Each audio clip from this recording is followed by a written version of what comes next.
తాకట్లో ఉన్న బంగారాన్ని విడిపించి ఆ రోజున మార్కెట్ ధర కట్టి మిగిలిన డబ్బును మీకు అందిస్తుంది కొమ్మూరి గోల్డ్. అరే బావా, రే బావా, నువ్వు వచ్చేసావా? నీ బాడుకు నువ్వు ఊరోజు వచ్చేసావు. నిన్ను చూడకుండా ముద్ద దిగట్లేదు, నిద్ర పట్టలేదు. అందుకే కొద్ది రోజులు నీతో పాటే ఉండి స్వర్ణముఖి నదిలో స్నానం చేసి ఇక్కడేదో బెల్లు కంపెనీ ఉందట కదా, అవునా? సైకిల్ కి 10 బిల్లులు కొన్నామని వచ్చాను అంతే. నా మీద నీకు అంత ప్రేమట్రా? ఉండదా మరి? అన్నయ్య, సైకిల్ సత్తిగాడు అక్కడికి వచ్చాడా? అవును. నిన్ను చూడకుండా ఉండలేనని ప్రేమను ఒలగబోసుంటాడే. అవును. వాడు అక్కడికి వచ్చింది ఒక స్పైగా అన్నయ్య. ఏంటి? అక్కడ నువ్వు ఏం వెలగ పెడుతున్నావో తెలుసుకోవడానికి నాన్న వాడిని అక్కడికి పంపారే. సరే సరే, నువ్వు ఫోన్ పెట్టే, నేను చూసుకుంటా. ఇదేనా మన మాధవరావు బావ రెట్టల్ ఎస్టేటా? ఏం ఎస్టేట్? రెట్టల్ ఎస్టేట్. రియల్. రెట్టల్ ఎస్టేట్. రియల్. రెట్టల్. బావా, దొంగనైనా నేను క్షమించొచ్చు, ఇంటి దొంగని క్షమించొచ్చా? ద్రోహిని క్షమించొచ్చు బావా, కానీ నమ్మక ద్రోహిని క్షమించకూడదు. రేయ్, మా నాన్న మాట విని ఇక్కడికి వచ్చావు ఓకే, కానీ ఇక్కడికి రాగానే ఇది విషయం మావా నాకు చెప్పి సరెండర్ అవ్వాలా వద్దా? బెల్లు కంపెనీ పని ఏం తయారు చేస్తారో కూడా తెలియదు. బెల్లు కొనడానికి వచ్చానని కహానీలు చెప్తావా? కంప్యూటర్ షాప్ కొని టీవీ కొంటావా? నీ సెల్ నుంచి ఊరికి బెల్లు కొట్టావో? ఎవరది? ఏం బావా, బావున్నావా? నువ్వు వచ్చి వచ్చావా? ఇక్కడికి వచ్చే పనికి మాలిన పశువులన్నింటినీ నేనే మేపాల్సి వస్తాను. రేపటి నుంచి బస్తా తోడు ఎక్స్ట్రా తీసుకో. రేయ్, ఏంట్రా అన్నయ్య అని పిలుస్తున్నావు? ఆయన నీకు బాబాయ్ వరుస కదా. ఇక్కడ అన్ని కొంచెం తేడాగానే జరుగుతున్నాయి మావా. బాబాయిని మామయ్య అని పిలవాలి, మామయ్యని అన్న అని పిలవాలి, అత్తయ్యని వదిన అని పిలవాలి. అక్కడ రేయ్, మాట కూడా మాట్లాడుతున్నా, మీనింగ్లే మారిపోతాయి.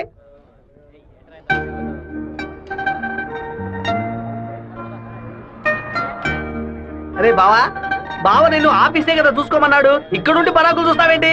ఆఫీస్ నే చూసుకుంటున్నాను. నేను ఏమన్నా వీపీలా కనిపిస్తున్నానా? ఇక్కడుండి ఆఫీస్ ఎలా చూసుకుంటావు? ఆఫీస్ లోపల నుంచి చూస్తే ఆఫీస్ కనిపిస్తుందా? కనిపించదు. ఇక్కడ నుంచి చూడు, ఆఫీస్ ఎంత క్లియర్ గా బాగా కనిపిస్తుందో. నీకు అవసరమా? నీకు అవసరమా? అవసరమట్రా నీకు ఇవన్నీ? విమలా ఎవడే? తనకి మెసేజ్ చేస్తున్నాను.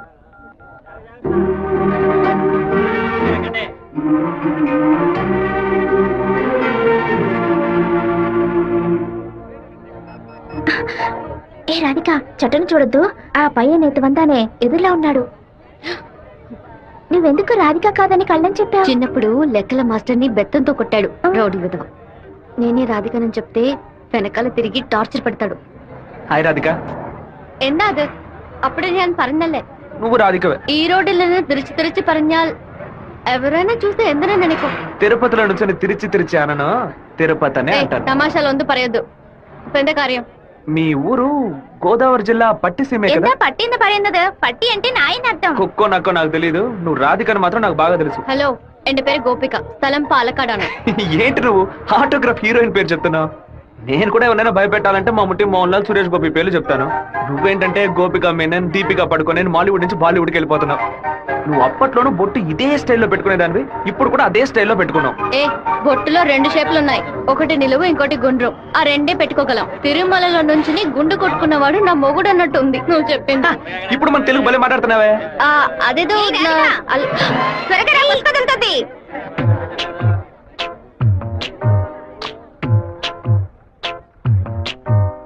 సూర్యుడు రాగానే చెదిరిపడు వెన్నెలే నువ్వే. హ్యాండ్ బార్ బెండ్ అయిపోయిందే. వెంటనే తీసేస్తాను. అలవాటు ఇంకా మీరు మానుకోలేదా? అయ్యో, కరెంటు స్తంభాలు చూడగానే కుక్క కాలు ఎత్తినట్టు నీకేంట్రా ఈ చండాల అలవాటు? బంగారు లక్ష్మి క్లినిక్. ఈవిడ బంగారం లాంటి డాక్టర్ రా. రండి. ఏంట్రా ఆ డాక్టర్ దగ్గర తీసుకొచ్చారు? మీకేమిటి ప్రాబ్లం? దెబ్బ తగిలిందండి. ఎక్కడ దెబ్బ తగిలింది? ఎప్పుడు సైకిలోనే వచ్చి గుద్దుతాడు, ఎవ్వు పంచర్ అయ్యేది. ఇప్పుడేమో ఒక కారోడు కంట్రోల్ లేకుండా నన్ను గుద్దేసి టైర్ పగిలిపోయిందమ్మా. అప్పుడు మీరు పంచర్ కొట్టు కదా వెళ్ళాలి. డాక్టర్ల దగ్గర, లాయర్ల దగ్గర దేన్ని దాచకూడదు, ఓపెన్ గా ఉండాలి. మీరు బెదిరిపోతారు డాక్టర్. ఏమిటి, చేతికి దెబ్బ తగిలిందా, కాలుకి దెబ్బ తగిలిందా? ఎక్కడ దెబ్బ తగిలినా లోపలికి వెళ్ళి ఎక్కడ దెబ్బ తగిలింది? అందుకే నేను అప్పుడే చెప్పాను.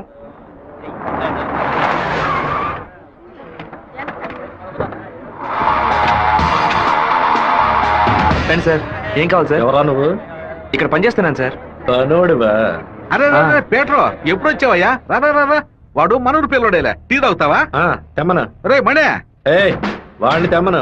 ఎందుకు పని వడ్డేస్తాడయ్యా? ఒరే మరే, ఇక్కడ వర్కర్వే కదరా నువ్వు, వెళితే. అయ్యా మా బంధువుల పిల్లోడు. నేనే వెళ్ళి తీసుకొస్తాను. ఏంటయ్యా ఆఫీసులోకి రాగానే అడ్డమైన వాడు ప్రశ్నలు అడుగుతున్నాడు. వాడు కొత్తగా వచ్చిన పిల్లకాయ, నువ్వు ఎవరైనా దొరికింది జాగ్రత్త, మాతో పెట్టుకోవద్దని చెప్పు. అన్న ఇదిగో టీ. ఒక టీ తేడానికి ఎంతసేపు ఏట్రా? టీయరా ఇది? నీచంగా ఉంది. ఏయ్! మంచి టీ తీసుకురావడం తెలియదురా నీకు? అవునన్నా, టీలో వేడి లేదు, పొగరు లేదు. ఏమన్నా? అదే టీలో వేడి లేదు, షుగరు లేదన్నాను. ముందు మంచి టీ తీసుకురావడం నేర్చుకో. పని తీరా. ఏమైందిరా బావ నీకు?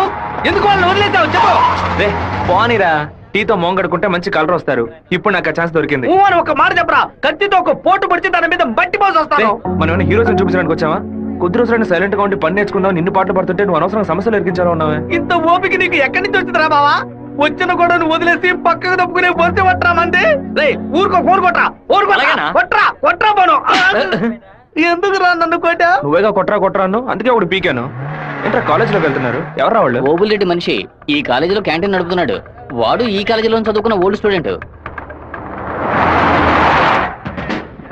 కూల్ డ్రింక్ అడిగితే కూలింగ్ లేకుండా ఇస్తారంటే రేయ్, ఏంట్రా సౌండ్ లేదు?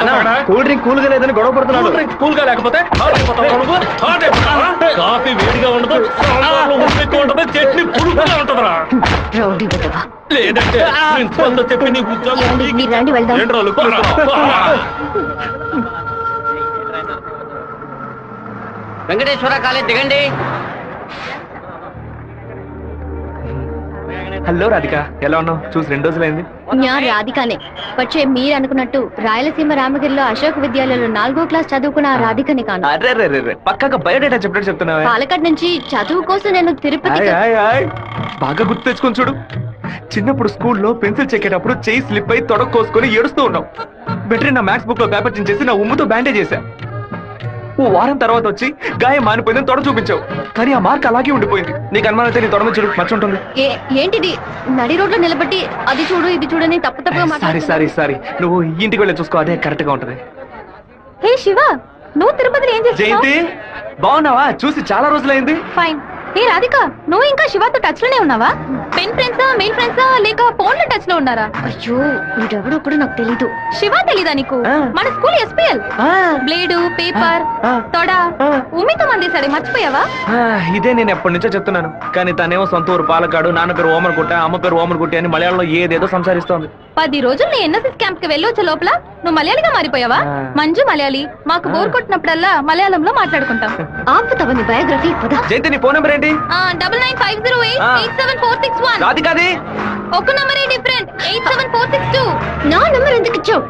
సారీ, దాని నంబర్ ని ఎరేజ్ చేసి. అరెస్ట్ చేసి పారేసే నెంబర్. బావా ఏం చేస్తున్నావురా ఇక్కడ?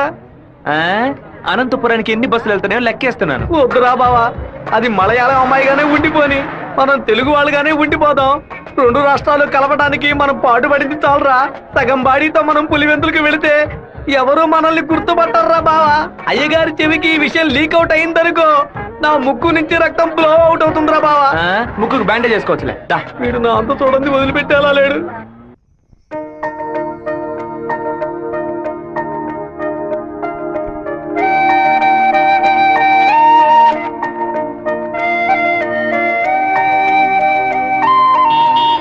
మావా, మా అందరికి బ్రాందీ కొనిపెట్టి నువ్వు మాత్రం బీరు తాగుతావేంట్రా? మీరంతా మత్తు కోసం తాగే తాగుబోతు, నేను డైట్ కోసం తాగుతున్నా. అవును, తాగుళ్ళో అదేంట్రా డైట్? చెప్ప. లావుగా ఉన్న వాళ్ళు బ్రెడ్ చపాతీలు తిని ఒళ్ళు తగ్గించడానికి డైట్ చేస్తారు కదా, అలాగే సన్నగా ఉన్న వాళ్ళు బియర్ తాగి పెంచే డైట్. మాట్లాడేటప్పుడు ఫోన్ గెలుకుతావేంట్రా? రాధికకి లవ్ మెసేజ్ పంపిస్తున్నాను. ఆ అమ్మాయిని చూసి 2 రోజులైంది, ఈ లోపేలవా? ఇది 10 ఏళ్ల క్రితం వచ్చిన puppy love, chicken love, calf love రా. కాఫీలవ్వా అంటే? సత్తిగా చిన్నతనంలో ఒక అమ్మాయి నచ్చిందంటే ఏదేదో అనిపిస్తుంది, కానీ ఏమీ చేయలేం. మనలో ఏదేదో మార్పు వస్తుంది, కానీ ఏది అర్థం కాదు. అయ్యగారు ఫోన్ చేస్తున్నారా? మాట్లాడు. అయ్యా, ఏం చేస్తున్నారు అక్కడ? అందరూ కూర్చొని క్వార్టరు. వినపడలా? అదేనయ్యా, తిరుపతిలో నీళ్ళ సమస్య, అందుకే స్వర్ణముఖిలో 4 బాటిళ్లు నీళ్లు తీసుకొచ్చి తాగుతున్నామయ్యా. తాగుతున్నామని చెబుతున్నాను. నీళ్లను బాగా మరిగించి తాగండ్రా. అవునయ్యా, ఇక్కడ కొంతమంది బాగా మరిగించి హాట్ వాటర్ లా తాగుతున్నారయ్యా, కొంతమంది ఫ్రిడ్జ్ లో పెట్టి సలసల్లగా తాగుతున్నారు. అది సరే మా వాడు శివేం చేస్తున్నాడు? సలసల్లగా తాగుతున్నారయ్యా. తాగేటప్పుడు కూడా డైట్ మెయింటైన్ చేస్తున్నారయ్యా. ఎందుకు డైట్? ఒళ్ళుని పెంచుకోవడానికి కొన్ని మందులు తీసుకుంటున్నారయ్యా. అలాగా? అదేదో మంచి మంది అయితే ఓ 10-12 ప్యాకెట్లు ఇక్కడికి పంపించు. మీ అమ్మగారు కూడా ఇద్దాం. అది ప్యాకెట్ లో రాదయ్యా, బాటిల్లోనే వస్తుంది. కొరియర్ లో పంపిస్తే కింద కొలగబోస్తారు. నేను వచ్చేటప్పుడు 4 బాటిల్లు తీసుకొస్తానయ్యా. సరే ఫోన్ అవుతారు శివకి.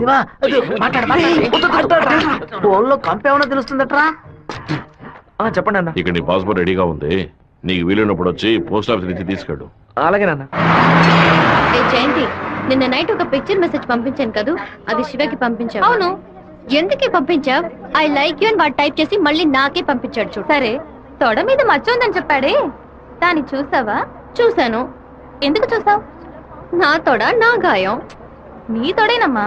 ఇంతకు ముందు ఎన్నిసార్లు చూసుకున్నావు? ఎప్పుడైనా ఒకసారి చూసుకుంటా. వాడు చెప్పగానే చూడాలనిపించిందిగా. ఇలాగే మొదలవుతుంది. 100 సార్లు అద్దంలో చూసుకుంటాం. అప్పుడంతా మన మొహాన్ని సరిగ్గా చూసుకోం. రోడ్డున పోయే ఒకడు నువ్వు చాలా అందంగా ఉన్నావని చెప్తే చాలు. పూలు పెట్టుకునేటప్పుడు, బొట్టు పెట్టుకునేటప్పుడు, తల దూకునేటప్పుడు కూడా ఎప్పుడు మొహం అందంగా ఉందా లేదా అని చూసుకుంటాం. ఏదో లోకంలో ఉండి వాడే లోకం అనుకుని చెప్పాలనిపిస్తుంది. అందులో ప్రాబ్లము. ఆ తర్వాత సైనైడ్, సూసైడ్ అని అమ్మాయిల జీవితం మొత్తం టెన్షనే. ఆపుతావా? శాపాలు పెట్టకు. వెంకటేశ్వర కాలేజ్ వచ్చింది. హాయ్ రాధిక, ఎలా ఉన్నావు? మీకేం కావాలి? ఇలా ఉన్న పడంగా అడిగేస్తే ఎలా? ఏం జయంతి చెప్పేనా? అనవసరంగా నిన్న రాత్రి నాకు తప్పుగా మెసేజ్ పంపించారు. ఎవరిని అడిగి పంపించారు? నా నంబర్ సేవ్ చేసుకోవడానికి మీకు ఎవరు పర్మిషన్ ఇచ్చారు? ఎవరిని పర్మిషన్ అడగాలి? హెచ్ఓడినా, ప్రొఫెసర్నా, మీ నాన్న, అమ్మనా? మీ నాన్న ఎక్కడున్నారు? తిరుపతిలోనా, వేంపల్లోనా? Give me your father's number yeah. అనవసరంగా వాళ్ళ నాన్న పేరు ఎందుకు ఎత్తావు? నేనేమన్నా ఆయన గురించి బ్యాడ్ గా మాట్లాడానా? ఏమైంది ఇప్పుడు? వాళ్ళ నాన్నగారు ఇప్పుడు లేరు. తన స్కూల్లో చదువుతున్నప్పుడే ఆయన చనిపోయారు. వాళ్ళ నాన్న గుర్తుకు రాకూడదనే వాళ్ళ మావయ్య ఇంట్లో ఉంచి చదివిస్తున్నారు. నేను సారీ చెప్తాను గానీ నువ్వు నా లవ్ మ్యాటర్ కొంచెం చెప్పి కన్విన్స్ చేయొచ్చు కదా. ఇలా చూడు, నువ్వు నా ఫ్రెండ్వే, తను నా ఫ్రెండే. నువ్వు ప్రేమించమని కన్విన్స్ చేయమంటున్నావు, తను ప్రేమించొద్దని కన్విన్స్ చేయమంటుంది. నేనేం చేయలేను బాబు, నువ్వే వెళ్ళి మాట్లాడుకో. సరే నేనే మాట్లాడుకుంటాను కానీ నువ్వు నాకు ఒకే ఒక హెల్ప్ మాత్రం చెయ్యి. ఇవాళ 6 గంటల గీతాంజలి రెస్టారెంట్ లో వెయిట్ చేస్తూ ఉంటాను. తను 10 నిమిషాలు రమ్మని చెప్పు. ఆ తర్వాత తను డిస్టర్బ్ చేయను. సరే.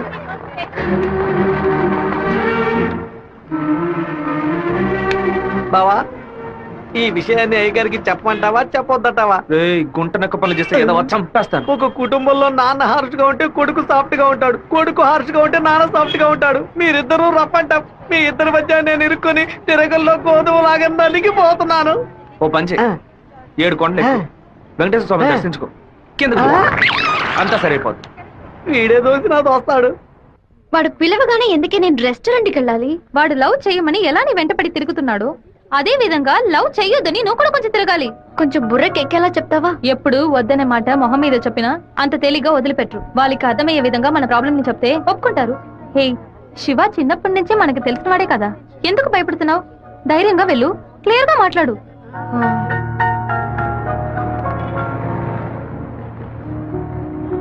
రండి సార్, రండి లోపలికి రా. లోపలికి వచ్చండి. ఎందుకు ఇలా టెన్షన్ అవుతున్నావు? కొంచెం నార్మల్ గా ఉండు. మీ నాన్న గురించి మాట్లాడేందుకు సారీ. ఎందుకు ఇక్కడికి రమ్మన్నారు? ఏం మాట్లాడాలి? 8వ క్లాస్ చదువుకునేటప్పుడే మనసులో చిన్న లవ్, కానీ ఎలా చెప్పాలో తెలియలేదు. ఎండి ఏదో మాట్లాడతాడు, మన ప్రాబ్లం మందే. సడన్ గా ఒకరోజు నువ్వు స్కూల్కి రాలేదు. నీ క్లాస్కి వెళ్ళి అడిగి చూస్తే అందరూ నువ్వు ఎక్కడికి వెళ్ళావో తెలియదు అన్నారు. 2 months పోయాక హాఫర్లీ ఎగ్జామ్ టెన్షన్ లో నిజంగా నిన్ను మర్చిపోయాను. ఎప్పుడు నిన్ను బస్సులో చూసానో అప్పుడు పాతవన్నీ గుర్తుకొచ్చాయి. నేను ఏం మీరు చెప్పాలనుకుంటున్నా? అనుకునేది ఏది జరగదు. మా అమ్మ ఎంతో కష్టపడి నన్ను చదివిస్తోంది. నేను ఆవిడకి నిజాయితీగా ఉండాలి. ప్రేమ పేరుతో బైక్ లో తిరగటం, సినిమాలకు వెళ్ళడం, పార్కుల చుట్టూ, రెస్టారెంట్ల చుట్టూ తిరగడం నాకు అస్సలు నచ్చదు. నేను అలాంటి అమ్మాయిని కాను. నెక్స్ట్ వీక్ మీట్ అవుదాం, సరేనా? Okay okay. నేను చెప్పింది మీకు అర్థమైంది అనుకుంటాను. సెట్ పూరి. దయచేసి నా బాధను అర్థం చేసుకోండి. ఇంకా హలో, నీకన్నా బుద్ధుందా? లోపల మనుషులుంటే ఎగేసుకొని తెరిచి పడి చూస్తున్నా. మామయ్య, అది నేను మామయ్య.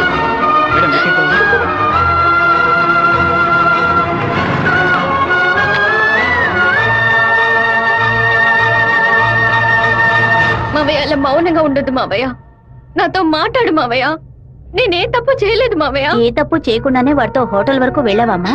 నన్ను నమ్ము అత్తయ్య, నాకు వాడికి ఎలాంటి పరిచయం లేదు. నువ్వు ఇక్కడ ఉన్నంత వరకు నీ ఇష్టం వచ్చినట్టు నడుచుకో, కానీ ఇక నుంచి నాతో మాత్రం మాట్లాడుకో.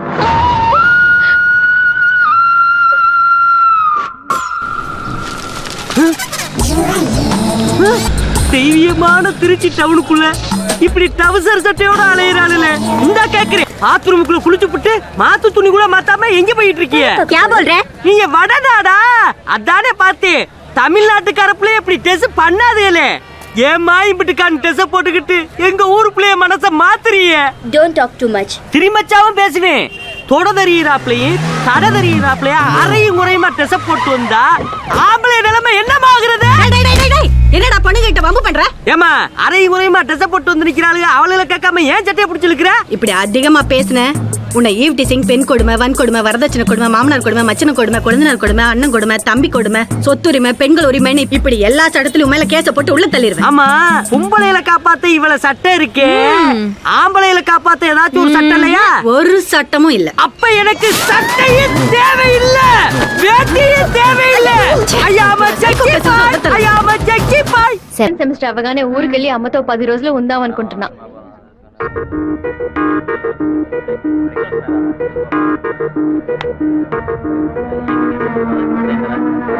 నీకు అసలు కనికరమే లేదా? ఎందుకు నా వెంటబడి టార్చర్ పెడుతున్నావు? మావయ్య నన్ను అసలు ఎంత అసహ్యంగా చూశాడో. ఇన్ని రోజులు కన్ను తల్లిలా చూసుకున్న నా అత్తయ్య నాతో మాట్లాడనుంది. ఇంకా నన్ను నేను నిన్ను బాధపడడానికి రాలేదు, ఇంకెప్పుడు నీ వెంట పడనని చెప్పడానికే వచ్చాను. ఆ రోజు నేను బస్సులో చూసి నువ్వు రాధికి వేనా అని అడిగినప్పుడు నువ్వు సెవ్వే కదా, నువ్వు మామూలుగా అడుగుంటే నా పాటికి ఒక బాయ్ చెప్పి నేను వెళ్ళిపోయి ఉండేవాడిని. నువ్వు కాదు కాదు అంటూ నాకు అవును అన్నట్టు అనిపించింది. నువ్వు వద్దు వద్దు అంటుంటే నాకు కావాలనిపించింది. అందుకే కొంచెం ఓవర్గా బిహేవ్ చేశాను. బైక్లో తిరగడం, సినిమాలకు వెళ్ళడం, పార్కులు, రెస్టారెంట్కి వెళ్ళడం, ఇలాంటి లవ్ అంటే నాకు నచ్చదు. నిన్ను పెళ్లి చేసుకోవాలని ఆశ అంతే. ఇవాళ నుంచి సరిగ్గా 6 నెలల తర్వాత ఒకే ఒకసారి 2 నిమిషాలు నేను కలవడానికి వస్తాను. నువ్వు సరే అంటే నేను పెళ్లి చేసుకుంటాను, వద్దు అంటే నా తలరాత అంతే అనుకుని వెళ్ళిపోతాను. ఒక మగాడి కష్టం వస్తే అది తన వరకే ఉంటుంది, కానీ ఒక అమ్మాయి కష్టం వస్తే అది తన కుటుంబాన్ని బాధిస్తుందని నాకు అర్థమైంది.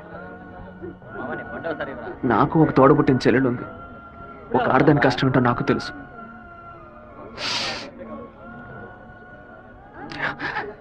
నిన్ను రెస్టారెంట్కి కంపల్ చేసి పిలవడం నా తప్పే, క్షమించు. రాధిక, అమ్మా, మీ నాన్నగారు పోయి ఈ రోజుతో 10 ఏళ్లు పూర్తయ్యాయి. కానీ ఈ 10 ఏళ్ళు 10 నిమిషాల్లా గడిచిపోయాయి.